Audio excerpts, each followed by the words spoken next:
Allahumma sholli ala Muhammad. Bu, ada 3 golongan manusia yang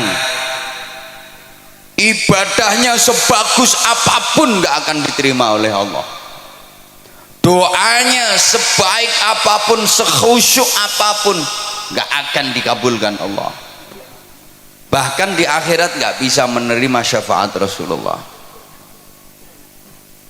Rungokno toh, walaupun ibadahnya bagus, sholatnya top, bukan cuma yang wajib, sholat sunnah dikerjakan semua, sujud luar biasa, sekali nyosop batuk mentol telu, jadi nyosop 2 kali batuk mentol 6, selesai sholat gak rupa-rupa rai.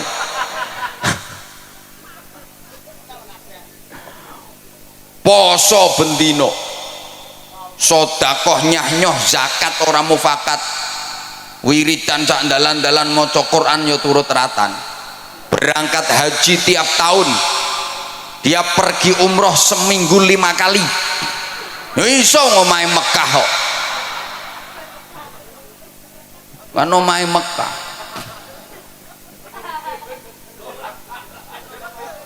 Wis tak pikir aku ngomong. Ora iso kowe apa mbantah, ora iso.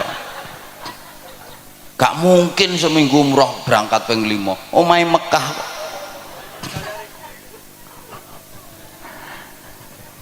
Ya, kalau masuk 3 golongan manusia ini percuma, gak akan diterima Allah. 1, aqul walidain, anak yang durhaka kepada kedua orang tua. Naudzubillah, sehebat apapun anak, kalau sampai durhaka kepada orang tua, berani kepada orang tua, menentang orang tua, melawan orang tua, zalim kepada orang tua, menyakiti hati dan perasaan orang tua, menyia-nyiakan orang tua, padahal si anak hidupnya berkecukupan, kaya, orang tuanya hidup menderita, itu dia mentala. Alah wis kadung.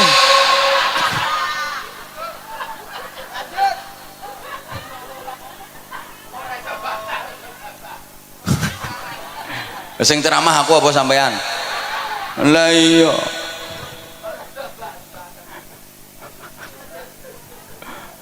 Walaupun ini anak alim, mangan kitab entek 2896, ilmune sundul terop, saking pintere sampai iso nggeraji entut. Nggeraji angin ini cek gampang, nggeraji entut begitu tit kok.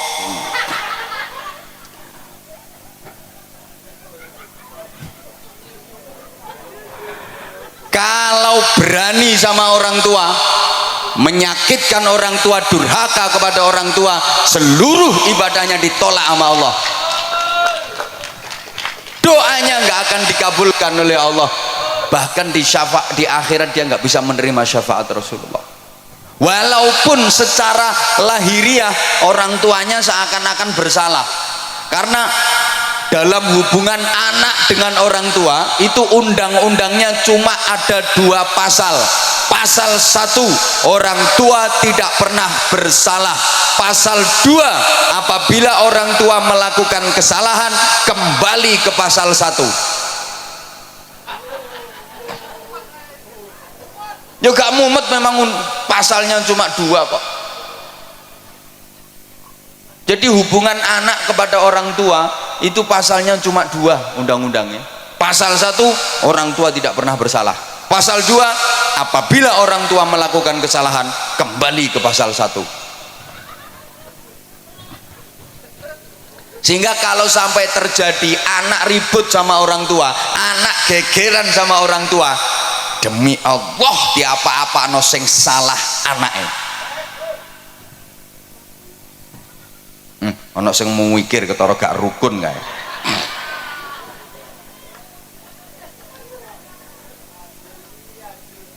Wajar, karena nggak ada orang tua, nggak ada anak. Orang tua itu menjadi sarana, lantaran wujudnya manusia di alam dunia, betul?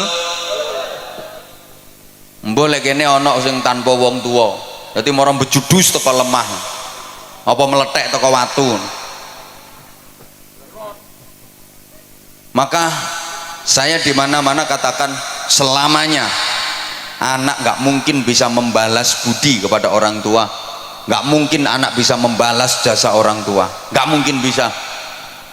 Orang tua pernah gembol anak, anak nggak pernah gembol orang tua. Wong tua tahu ngeden ngetokno anak, anak gak tahu ngeden ngetokno wong tuane. Ngedene yang ngetokno gedang goreng. Loh, orang tua merawat anak itu lama dan ikhlas, nggak ada yang berharap imbalan. Nah, aku ngerumat kowe sampai 20 tahun, saiki kon wis dadi tentara, ayo hitungan sedina aku njaluk upah 50.000, nggak ada. Lah anak kalau merawat orang tua itu ya cuma sebentar, itu pun pamrih, sulit ikhlas. Kadang orang tuanya sakit itu, anak limo iso geger sak dulur. Sing ngramut ya sampean, oh sampean bagiannya paling akeh kok. Biasanya ngono kuwi lambe-lambe kudungan.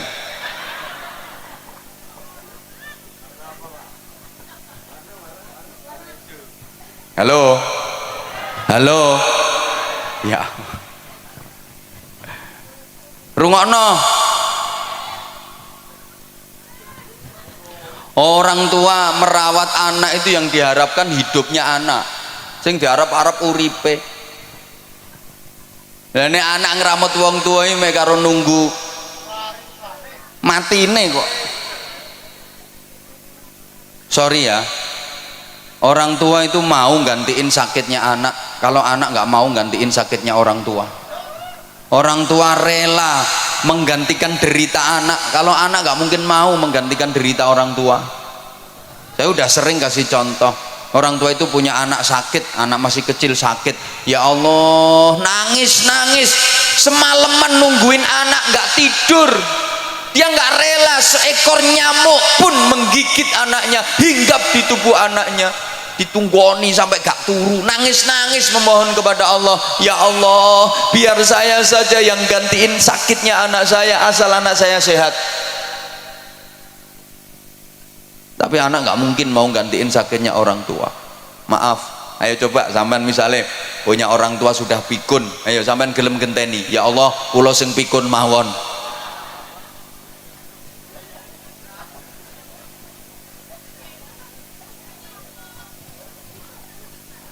Orang tua tuh punya anak pilek, hidung tersumbat, sing nyumpel yo umbel, ndak iso ambekan, diapakno? Disedot, dicucup, masya Allah, umbel ya dicucup. Ayo bu, misalnya bapak sampean umbelnya meler, mriki pak kula dilatane pak.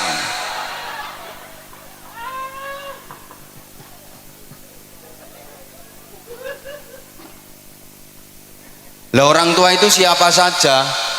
Satu, abul jasad, orang tua kandung, ayah dan ibu kandung. Dua, abur ruh, yang merawat ruh, merawat jiwa, gurunya, kiainya, bunyainya, ustadz-ustadzahnya. Hukumnya sama orang tua. Kalau orang tua kandung itu yang merawat jasmani, kalau guru, kiai, bunyai itu yang merawat rohani. Iki dirungokno apa ora toh? Tiga, yang ngasih pasangan hidup, mertua, sama wajib dihormat. Bu, menantu kalau nggak rukun sama mertua, ya sama, itu namanya menantu yang tidak berbakti kepada orang tua, durhaka. Sama. Ada nggak? Ngacung.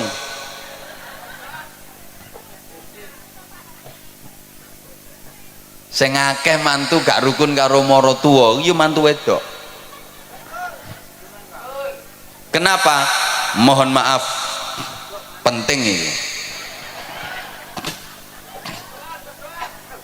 Perempuan itu cenderung serakah.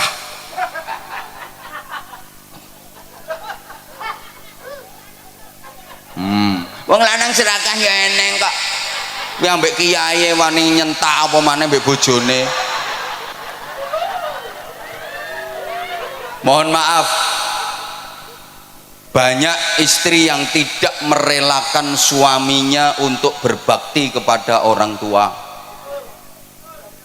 Banyak suami yang tidak menyadari posisi. Sorry ya, istri sama suami itu beda. Karena istri perempuan, suami laki-laki. Lah yo beda. Istri itu haknya suami. Kalau suami bukan haknya istri, haknya orang tua. Rungokno. Suami itu haknya orang tua. Artinya suami harus lebih memprioritaskan orang tuanya, mementingkan orang tuanya daripada istrinya. Ya sama-sama penting, istrinya penting, orang tuanya penting, tapi perbandingannya lebih dipentingkan orang tuanya daripada istrinya. Ini kalau suami. Beda dengan istri. Istri haknya suami, bukan haknya orang tua. Karena waktu nikah sama orang tuanya sudah diserahkan total kepada suami. Maka istri harus lebih memprioritaskan suaminya daripada orang tuanya. Kalau suami harus lebih mementingkan orang tuanya daripada istrinya. Lah ini yang suka nggak diterima oleh para istri.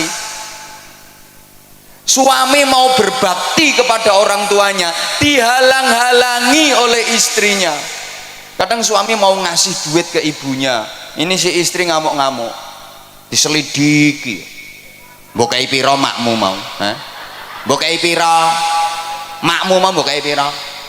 Ya kekno kabeh kono, kekno kabeh, nah ngusungi rono kabeh, gawa nang gone makmu kabeh kono.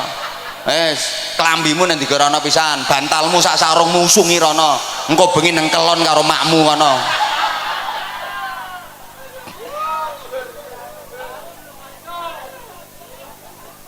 Suami mau berbakti kok dihalang-halangi. Bu,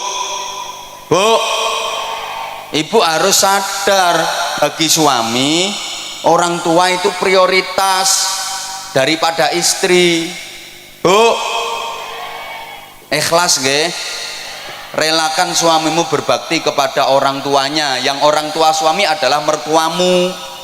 Maka istri solehah, calon-calon bidadari surga itu adalah perempuan-perempuan yang mengikhlaskan, merelakan suaminya berbakti kepada orang tuanya. Suaminya lebih mementingkan orang tuanya daripada dirinya sendiri.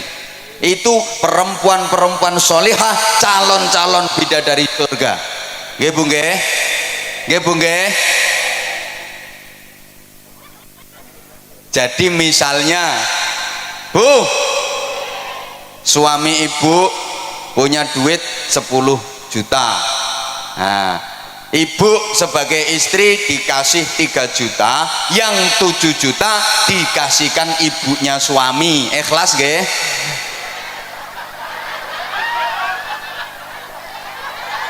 Ikhlas nggih?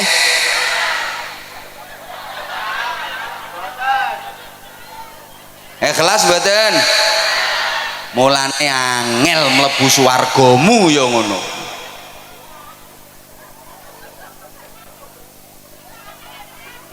Loh, namanya lebih diprioritaskan ibunya daripada istrinya kok.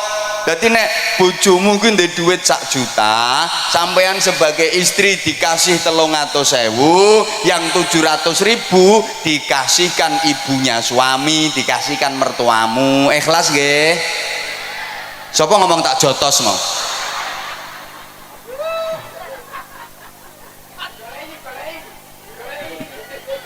jotos der. Kuwi istri apa petinju kok tak jotos der. Kalau ibu ikhlas, nah itu gampang masuk surga. Itu istri solehah dan calon-calon ratu bidadari surga. Halo, rungokno. Jadi sampeyan niku Bu, kalau dikasih uang belanja sama suami, sebelum nerima duit itu sampean ngomong, Mas, aku sampean kei duit ngene iki, buke sampean kei to ora? Lek buke sampean kei ya aku gelem nrimo duit iki. Lek nek buke gak sampean kei, aku mau nampani, Mas.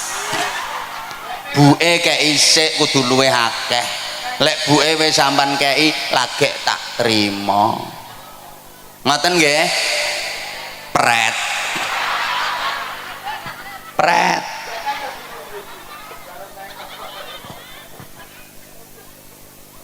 Jadi misalnya ibu dibeliin gelang sama suami, sebelum diterima tuh gelang ngomong, ya aku sama tukono gelang ini iki, ibu sama tukono pora. Lek ibu sama tukono ya aku gelem. Lah nek ibu gak sama tukono, aku mau nganggo ya, gak gelang-gelangan rapopo. Penting ibu timbang aku. Ibu sing ngeramut sampean, sengsara rekoso mulai cilik gedhekno sampean, sorone ra karuan. Aku petuk sampean wis siap pakai. Aku gelem nganggo gelang iki, tapi ibu ya tukono gelang sing luwih gedhe. Ngoten Bu nggih? Alah ora trimo pret nek iki. Pret.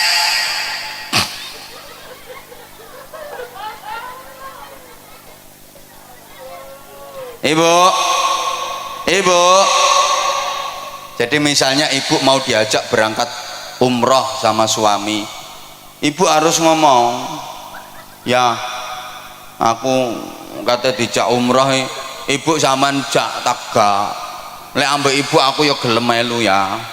Lah nek ibu gak sampean jak, aku ya mau podo-podo nek duwe sampean pas-pasan. Berangkat ambek ibu ae, aku kari-kari gak apa-apa, penting ibu timbang aku.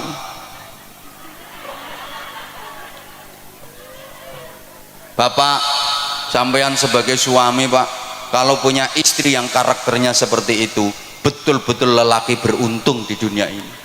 Beja-bejane wong lanang, subhanallah. Itu istri solihah yang memuliakan suami dunia akhirat. Betul Pak. Kalau bapak punya istri dengan tipikal seperti itu, aku pesen Pak, ramuten sing apik, jangan sia-siakan. Betul Pak. Perempuan seperti itu Pak, sebelum mati jangan dikubur dulu.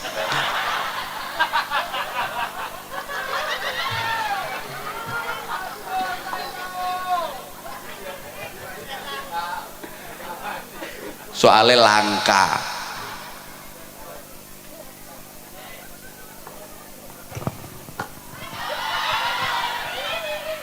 Lo udah 1,5 jam loh ini. Yang kedua, yo. Yang kedua, mahal yo gak melo urun kok. Yang ibadahnya pasti ditolak, doanya nggak mungkin diijabah, dan di akhirat nggak bisa menerima syafaat Rasulullah adalah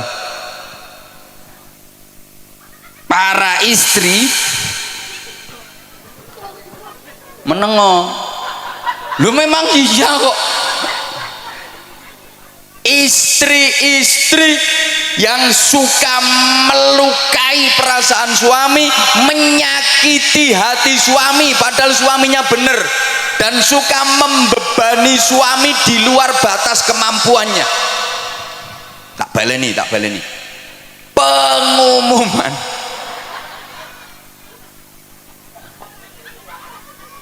ibadah sebaik apapun gak akan diterima Allah, doa sekhusyuk apapun gak akan diijabah Allah, dan di akhirat gak bisa menerima syafaat Rasulullah. Siapa? Istri-istri yang suka melukai perasaan suami, menyakiti hati suami padahal suaminya bener. Aku gak bakal suami sih gak bener. Alah rungokke sik. Ucul ya ben balon murah kok. Balon ucul geger ndangak kabeh. Tuku meneh 5.000 kok. Hah? Malah mek 3.000 gegerno pengajian. Halo. Halo. Bu, ini beneran loh, Bu.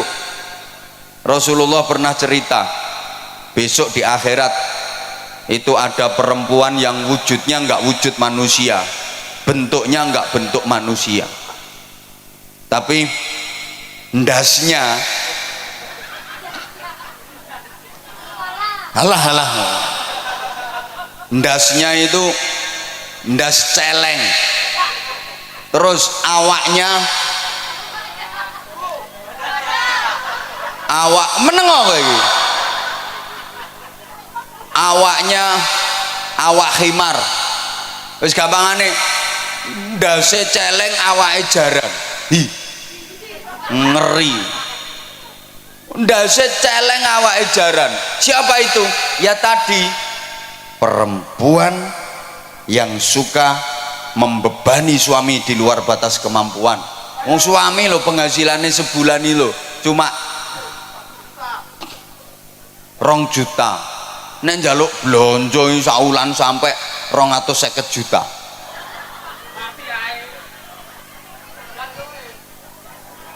Misalnya perempuan yang suka melukai perasaan suami dan menyakiti hati suami, maka seperti itu akibatnya, ibadahmu gak akan diterima Allah. Tiwas dawir lambemu lah, dikir macam-macam percuma, doa nggak diijabah, di akhirat nggak bisa mendapat syafaat Rasulullah. Nah sekarang ganti, para suami ya harus fair dong. Nih yo kok wong wedok ae. Para suami laki-laki rungokno, yang suka melukai perasaan istrinya, menyakiti hati istrinya, maka akibatnya aku durung tahu krungu keterangannya. Saya belum pernah mendengar keterangannya. Jadi ya saya nggak pernah dengar dalilnya.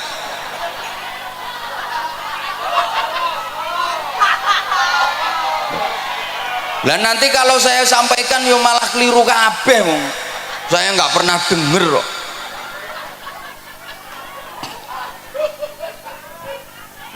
Bagusnya perempuan itu nggak perlu ngerti dalil-dalil yang kayak gitu.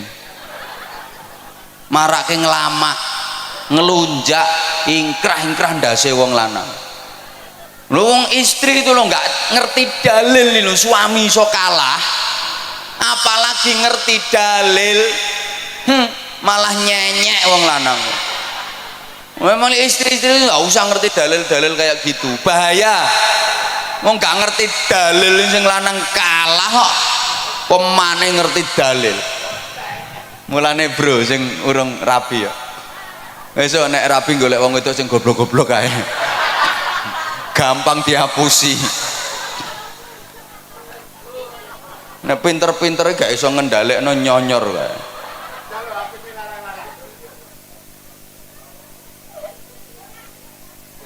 Yang ketiga udah itu berlalu. Yang ketiga, orang yang mutus silaturahim, itu yang ibadahnya nggak akan diterima oleh Allah, doanya nggak diijabah sama Allah, di akhirat nggak bisa mendapatkan syafaat Rasulullah. Maka itu perlu kita hindari 3 hal tadi. Allahumma sholli ala Muhammad. Nah selanjutnya jamaah rahimakumullah, perlu perbaikan diri, peningkatan kualitas ibadah, baik yang vertikal hablum minallah, ibadah ritual, maupun yang horizontal hablum minan nas, ibadah sosial. Halo, dilanjut mboten? Oke, tak imbui. Ya, ini ibarat kerja itu lembur berarti. tambahan durasi ya. Gini, yo hidup ini harus selalu ada peningkatan dan perbaikan. Slogane hari ini harus lebih baik daripada kemarin, dan esok harus lebih baik daripada hari ini. Dalam menjalani hidup, pantang bagi kita untuk berprinsip aku masih seperti yang dulu, aku begini engkau begitu. Itu sama saja. Kalau orang Jawa bilang sami mawon, nek diteruske bokonge Mbak Mi dintup. Harus ada dinamika ke arah hidup yang lebih baik. Ibu bapak jamaah rahimakumullah, pembangunan musola ini harus disertai dengan pembangunan manusianya. Iya, kita berharap mudah-mudahan musola masjid-masjid yang ada itu benar-benar bisa menjadi laboratorium rohani, pembangunan mental spiritual. Negara kita itu punya jargon di lagu kebangsaan Indonesia Raya itu, bangunlah, bangunlah, ayo toh Bu. Pertama bangunlah jiwanya dulu, baru bangunlah untuk Indonesia. Bangunlah jiwanya. Pembangunan jiwa itu menjadi sangat penting.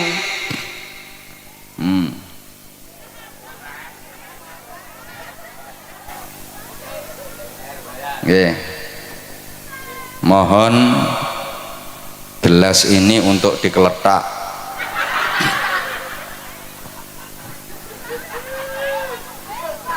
Untuk pembangunan sorban. Nggih. Iya. Nah itu juga termasuk bagian dari perbaikan. Nggih Bu nggih. Bu, saya yakin semuanya bawa duit.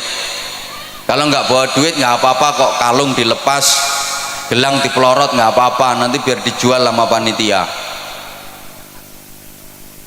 Ini pasti semuanya bawa duit. Saya nggak percaya kalau nggak bawa duit. Ono yang 100.000, ada yang 50.000, 20.000, 10.000, 5.000, 2.000, 1.000. Nanti kira-kira yang disedekahkan berapa?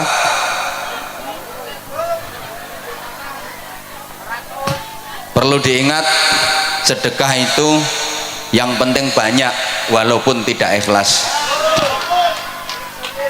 daripada ikhlas cuma sedikit. Tak baleni, lebih baik sedekah yang banyak walaupun tidak ikhlas daripada ikhlas tapi cuma sedikit. Kenapa? Saya berani bilang lebih baik sedekah banyak walaupun tidak ikhlas. Loh iya, daripada ikhlas tapi sedekahnya cuma sedikit. Karena kalau sedekahnya banyak, terus sedekah banyak, terus sedekah banyak, pasti lama-lama ikhlas. Mesti metu ikhlas ya. Mikir ora ikhlas, terus ngetono akeh kok ora ikhlas. Tapi kalau sedekah itu prinsipnya yang penting ikhlas walaupun sedikit, sampai mate gak kira sedekah akeh. Dan ciri-ciri sedekah ikhlas, tanda-tanda sedekah itu ikhlas adalah sedekahnya banyak.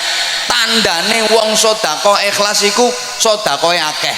Soalnya nek sedekahe akeh gak mikir, gak perhitungan. Tak baleni. Tanda-tanda orang ikhlas dalam bersedekah itu adalah sedekahnya banyak. Tandanya ikhlas. Soalnya gak perhitungan, gue duit piro, wis gak perhitungan. Engko urusan engko, sesuk urusan sesuk. Rezeki akeh sing nguri, mesti ditempui, diganti sama Allah dengan ganti yang lebih banyak. Itu tandanya ikhlas. Nah, di antara tanda-tanda orang sedekah tidak ikhlas, itu sedekahnya nilainya